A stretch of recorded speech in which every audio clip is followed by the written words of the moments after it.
میں محض 6 برس کا تھا جب میری ماں میرے باپ کو چھوڑ کر میکے جا چکی تھی۔ ابا مجھ سے ملنے کے لیے آتے تو ماں مجھے پڑوسیوں کے گھر بھیج دیتی تاکہ میں اپنے باپ کی شکل بھول جاؤں۔ ایک قبرستان میں پرانی اور لاوارث قبر پر میرے نام کی تختی لگا کر ماموں نے ابا کو بتایا کہ تمہارے بیٹے کی ایک حادثے میں وفات ہو چکی تھی اور ہم نے اسے دفنا دیا۔ یہ سن کر ابا بہت ہی روئے۔ اسے اس بات کا غم تھا کہ اتنی بڑی بات اسے چھپائی گئی اور آخری وقت میں بیٹے کا چہرہ دیکھنا بھی نصیب نہ ہوا۔ اب ابا روزانہ قبرستان میں اس قبر پر بیٹھ کر روتے، سارا دن وہیں گزارتے اور شام کو گھر واپس آ جاتے۔ 30 برس کی عمر میں میری ایک لڑکی سے شادی ہوئی۔ ایک دن میری بیوی تندور پر روٹیاں پکا رہی تھی کہ فقیر نے دروازے پر صدا دی، کوئی بھوکے کو کھانا کھلا دے، اللہ تمہیں اس بات کا اجر دے گا۔ میری بیوی ایک روٹی لے کر دروازے پر گئی تو اس کے رونگٹے کھڑے ہو گئے، کیونکہ دروازے پر تو آپ کا والد جتنا بھی غلط ہو، آپ کے دل میں جتنی بھی ان کے لیے نفرت ہو، کبھی بھی اپنے باپ کے دشمن کے ساتھ جا کر کھڑے نہ ہوں اور اپنے باپ کو اذیت دینے کے لیے اس کے دشمنوں سے ہاتھ نہ ملائیں۔ اپنے باپ کے سامنے اس کے دشمنوں کے ساتھ مل کر نہ آئیں۔ ایک مرد سب کچھ برداشت کر سکتا ہے سوائے اس کے کہ اس کی اولاد اس کے دشمنوں کے سامنے کھڑی ہو۔ مجھ سے یہ غلطی ہوئی کہ میں اپنے باپ کے دشمن کے ساتھ مل کر اپنے باپ کے مخالف بھی نہ آیا بلکہ صرف اس کے دشمن کے پاس جا کر بیٹھا، اور اس غلطی کا خمیازہ میں اب بھی بھگت رہا ہوں اور ساری عمر بھگتتا رہوں گا۔ لیکن میں پڑھنے والوں کو یہ نصیحت کرنا چاہتا ہوں کہ آپ کبھی بھی ایسی غلطی نہ کرنا، ورنہ دنیا جہان میں ذلت اور رسوائی آپ کا مقدر ٹھہرے گی۔ انا میں آ کر آپ اپنے والد کو اذیت تو دے لیں گے لیکن اپنے رب کی ناراضگی کو لے لیں گے۔ میرا نام کامران ہے، پشاور کے قریب صوابی کا رہنے والا ہوں۔ میرے والد صاحب اور والدہ کے درمیان ناراضگی ہو گئی تو میری والدہ مجھے لے کر میکے چلی گئیں، یعنی میں اپنے ننیال میں رہنے لگا۔ میرے والد صاحب کئی بار میری والدہ کو منانے آئے لیکن میری والدہ نہ مانی۔ تب میرا بچپنا تھا، مجھے حقیقت معلوم نہیں تھی، اس لیے میرے اندر والد کے لیے بغض بڑھتا گیا، نفرت بڑھتی گئی اور میں اپنے سگے والد کے خلاف ہوتا چلا گیا۔ اس کی وجہ یہ تھی کہ میری ماں نے مجھے بتایا تھا کہ تمہارا باپ بہت ہی برا ہے اور کبھی بھی زندگی میں اس سے ملنے کی کوشش مت کرنا، وہ تمہارے پاس آئے گا، تم سے جھوٹا پیار کرے گا، لیکن کبھی بھی اپنے باپ کے سامنے مت آنا۔ میرا باپ جب بھی مجھ سے ملنے کے لیے آتا تو ماں مجھے ادھر ادھر بھیج دیتی تھی، کبھی گھر کے اندر کمرے میں چھپا لیتی اور یہ کہتی کہ کہیں کھیلنے گیا، اور کبھی مجھے پڑوسیوں کے گھر بھیج دیتی۔ میرا باپ کئی کئی گھنٹے میرا انتظار میں بیٹھا رہتا، وہ بھی گھر کے دروازے پر، کیونکہ گھر کے اندر اس کا داخلہ منع تھا۔ میں دل ہی دل میں کئی بار سوچتا تھا کہ میرے باپ سے ایسی کون سی خطا ہوئی جو ماں اور ماموں سے اتنی نفرت کرتے ہیں، لیکن چونکہ میں اپنی ماں سے محبت کرتا تھا لہٰذا یہی سمجھتا تھا کہ میری ماں ہی حق پر ہے اور باپ بہت بڑا ظالم انسان ہے۔ ماں اور ماموں کا منصوبہ کافی حد تک کامیاب رہا۔ انہوں نے اپنے پڑوسیوں کو بھی اس بات کے بارے میں بتایا ہوا تھا کہ جب بھی میرا بھانجا آپ لوگوں سے اپنے باپ کے بارے میں پوچھے تو ان سے یہی کہنا کہ وہ بہت برا انسان ہے اور مجھے ان سے کبھی بھی نہیں ملنا چاہیے۔ میرے باپ کے لیے یہ بہت بڑی آزمائش تھی، کیونکہ وہ حیثیت میں ماں اور ماموں سے کم تھے اور ہم ایک ایسے علاقے میں رہتے تھے جہاں پولیس کی اتنی حیثیت نہیں تھی۔ پولیس ایسے معاملات سے ہمیشہ دور ہی رہتی تھی، ورنہ یہ ایک باپ کا حق ہے کہ اس کو اس کی اولاد سے ملنے دیا جائے۔ آخر میں اس کا سگا بیٹا تھا اور ماں نے تو ابا سے کھلا بھی نہیں لی تھی۔ اس سے یہ بات ثابت ہوتی تھی کہ ابا سے کوئی بہت بڑی غلطی نہیں ہوئی تھی جو ماں روٹ کر ادھر میکے آ چکی تھی۔ گو کہ میرا والد ہر ماہ میرے لیے ایک معقول رقم بطور خرچہ بھیجتا تھا۔ انہوں نے تعلقات نارمل کرنے کی بہت کوشش کی لیکن ہماری طرف سے جیسے سب پتھر کے تھے، کسی نے ان کی قدر نہ کی بلکہ الٹا ان کو مجبور سمجھتے رہے اور کہتے رہے کہ یہ ہمیں مجبور کر رہا ہے۔ میں بھی اپنے ماموں اور ماں اور نانا وغیرہ کی باتوں میں آ کر یہی سمجھتا رہا کہ میرا والد بہت یہ سب کچھ مجبوری میں کر رہا ہے، لیکن حقیقت یہ تھی کہ وہ یہ سب کچھ میری محبت میں کر رہا تھا۔ 15 سال تک مسلسل انہوں نے ابا کو میری شکل نہ دیکھنے دی اور میں تو ابا کو مکمل طور پر بھول چکا تھا۔ اگر میں اسکول میں یا پھر میرا کوئی دوست مجھ سے پوچھتا کہ تمہارے باپ کا کیا نام ہے، وہ کہاں رہتا ہے، تو میں یہی کہتا کہ ابا مر چکے، کیونکہ جب میں نے اسے دیکھا تک نہیں تھا، کیونکہ اتنے عرصے سے میں نے اسے نہیں دیکھا تھا، نہ ہی ان کے نام سے واقف تھا، تو میں نے یہی جواب دینا تھا۔ ابا کا بار بار یوں مجھ سے ملنے آنا میری ماں اور میرے ماموں کو بہت چبھ رہا تھا۔ اب وہ اس بات کا منصوبہ بنا رہے تھے کہ کسی طرح یہ شخص ہماری جان چھوڑ دے اور ہمارے دروازے پر نہ آئے۔ کیونکہ وہ حد سے زیادہ ابا سے نفرت کرتے تھے اور انہیں یہ بات برداشت نہیں ہوتی تھی کہ بار بار ابا ان کے دروازے پر آئے۔ اس لیے انہوں نے ایک عجیب و غریب منصوبہ بنایا اور اس منصوبے میں انہوں نے اپنے علاقے کے تمام لوگوں کو شامل کیا۔ قبرستان میں ایک پرانی سی قبر جس کا کوئی وارث نہیں تھا، اس پر میرے نام کی تختی لگا دی اور پھر ابا کو بتایا کہ تمہارے بیٹے کا انتقال ہو چکا ہے۔ کئی سال پہلے اس کا انتقال ہو چکا تھا، لیکن ہم نے تمہیں یہ بات نہ بتائی، مگر چونکہ اس کے مرنے کے بعد بھی تم ہمارے دروازے پر آتے ہو، لہٰذا ہم تمہیں یہ بات بتا رہے ہیں، اور خبردار آج کے بعد ہمارے دروازے پر آنے کی کوشش مت کرنا۔ ہاں البتہ اگر تم نے اپنے بیٹے کی قبر پر جانا ہے تو ہم تمہیں قبرستان کا راستہ دکھا دیتے ہیں، وہاں اس کے نام کی تختی لگی ہے۔ ابا پر یہ خبر قیامت بن کر گزری۔ اسے اس بات کا بالکل یقین نہیں آ رہا تھا، لیکن محلے میں جس شخص سے بھی وہ یہ بات پوچھتے اور تصدیق کرنے کی کوشش کرتے تو سب لوگ اس بات کی گواہی دیتے کہ ہاں تمہارے بیٹے کا آج سے 5 برس پہلے انتقال ہو چکا تھا، اس کا حادثے میں انتقال ہوا تھا، لیکن تم سے یہ بات چھپائی گئی۔ یہ بات سن کر ابا بے ہوش ہو کر ادھر گلی میں ہی گر پڑے۔ لیکن افسوس کی بات تو یہ ہے کہ ابا کے بے ہوش ہونے پر بھی کوئی شخص اسے پانی پلانے تک نہ آیا، کیونکہ جس علاقے میں رہتا تھا وہاں ایسا ہی ہوتا تھا، اور اپنے دوست کے دشمن کو اپنا دوست بنایا جاتا تھا اور اپنے دوست کے دشمن کو اپنا دشمن ہی تصور کیا جاتا تھا۔ میرے ماموں کی چونکہ پورے محلے کے اور قبیلے کے لوگوں سے بہت بنی ہوئی تھی، بہت گہری دوستی تھی، لہٰذا وہ ماموں کی خواہش کا احترام کرتے تھے اس شخص سے ہمیشہ دور رہنا۔ یہی وجہ تھی کہ ابا بے ہوش ہو کر گلی میں گر پڑے تو کوئی شخص ان کے قریب نہ آیا۔ پھر اپنی مدد آپ کے تحت ابا وہاں سے اٹھے اور پھر سیدھے قبرستان کی طرف روانہ ہوئے۔ وہ روتے ہوئے اور لڑکھڑاتے ہوئے میری قبر تلاش کر رہے تھے۔ آخرکار اسے وہ قبر مل گئی جس پر میرے نام کی تختی لگی ہوئی تھی۔ وہ قبر پر بیٹھ کر رونے لگے اور گورکن نے اس بات کی گواہی دی کہ اس سے پہلے میں نے قبرستان میں بھی کسی کو روتے ہوئے نہیں دیکھا تھا جتنا اس نے میرے باپ کو روتے ہوئے دیکھا تھا۔ اسے نہ کھانے کا ہوش تھا نہ پینے کا، بس سارا دن میری قبر پر بیٹھا رہتا اور جب نیند آتی تو وہیں سو جاتا، حتیٰ کہ شام کو گھر واپس چلا جاتا مگر پھر صبح صبح واپس آ جاتا۔ اسی طرح میرے باپ کے دن اور رات گزر رہے تھے۔ میری ایک سنبل لڑکی رامی سے شادی ہوئی۔ یہ میری کزن تھی اور وہ مجھے بہت پسند کرتی تھی۔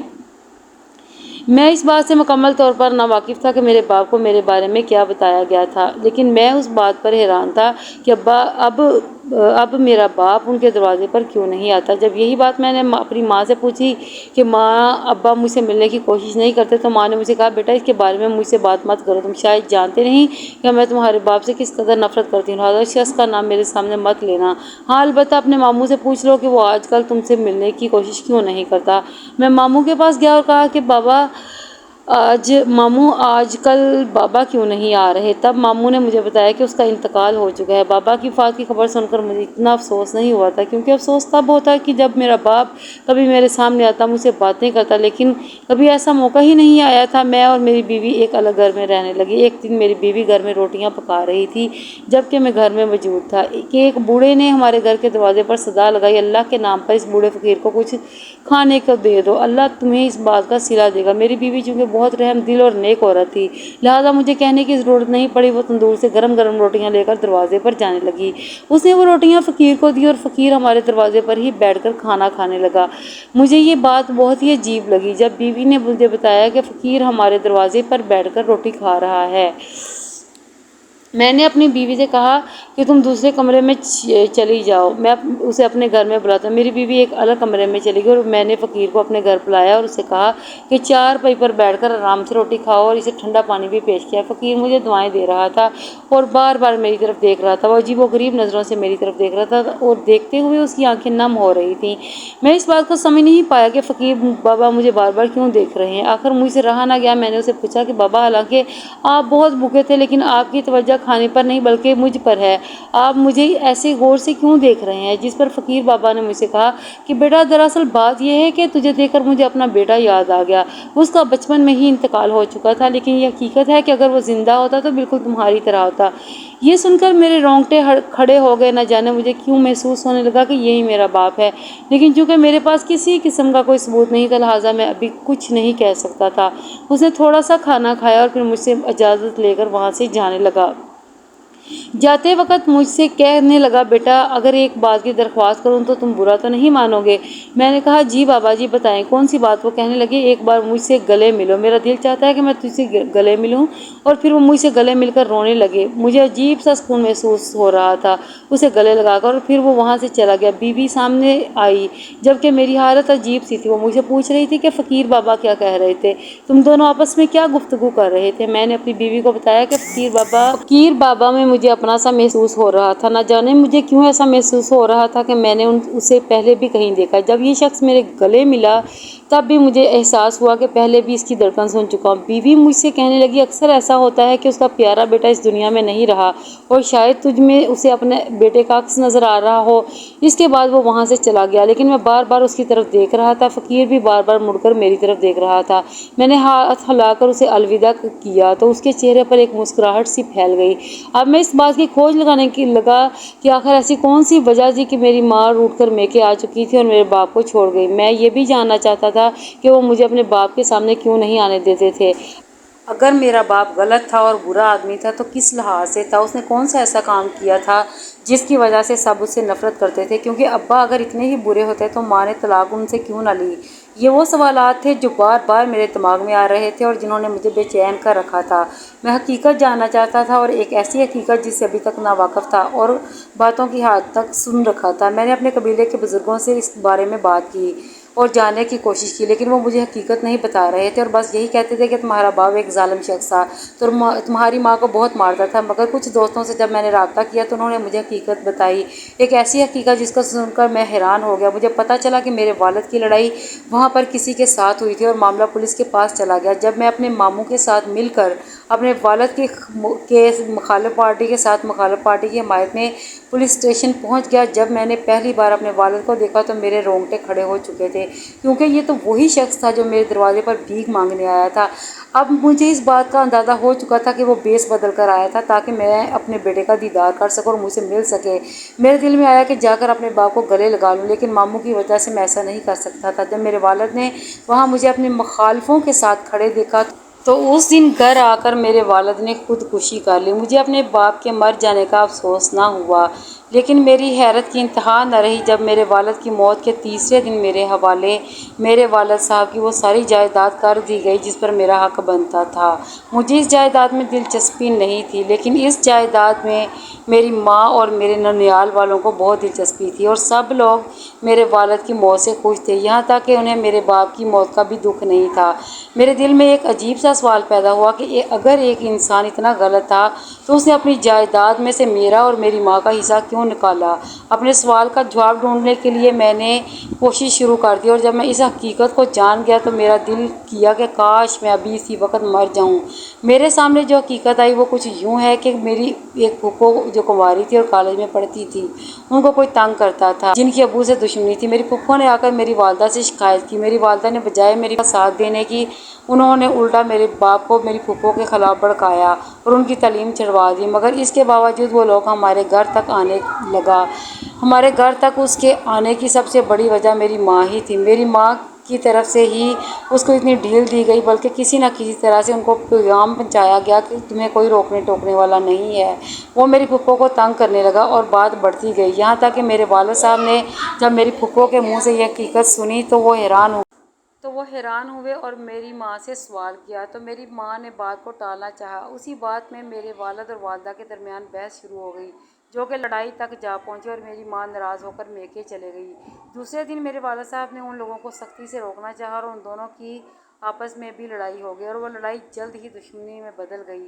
میرے والد صاحب کے بھائی اور بھتیجوں نے ان کا بھرپور ساتھ دیا، ان کو سپورٹ کیا، لیکن میری والدہ مجھے لے کر اپنے میکے چلی آئی اور یہاں مجھے میرے والد صاحب کے خلاف کیا جاتا رہا، یہاں تک کہ میں اپنے باپ کو اپنا دشمن سمجھنے لگا۔ اس سارے معاملے کے بعد میری پھوپھو کی شادی کر دی گئی۔ میرے والد صاحب نے وہ علاقہ چھوڑ دیا اور پشاور شہر میں آ کر آباد ہو گئے۔ اب وہ گاؤں فقط کسی خوشی غمی کے موقع پر ہی جایا کرتے تھے، لیکن اس کے باوجود وہاں جب وہ جاتے تو کوئی نہ کوئی تو تکرار ہو ہی جاتی تھی۔ آخری بار جب میرے والد صاحب گاؤں گئے تو اس وقت میری وہ پھپھو فوت ہو چکی تھی، ان کو دفنا کر واپس آئے تو وہاں محفل میں بیٹھے ہوئے کسی شخص نے کہا کہ فلاں آدمی تمہاری بہن کے متعلق ایسے کہہ رہا تھا کہ عورت کردار کی اچھی نہیں تھی۔ جب میرے والد نے یہ بات سنی تو طیش میں آ گئی۔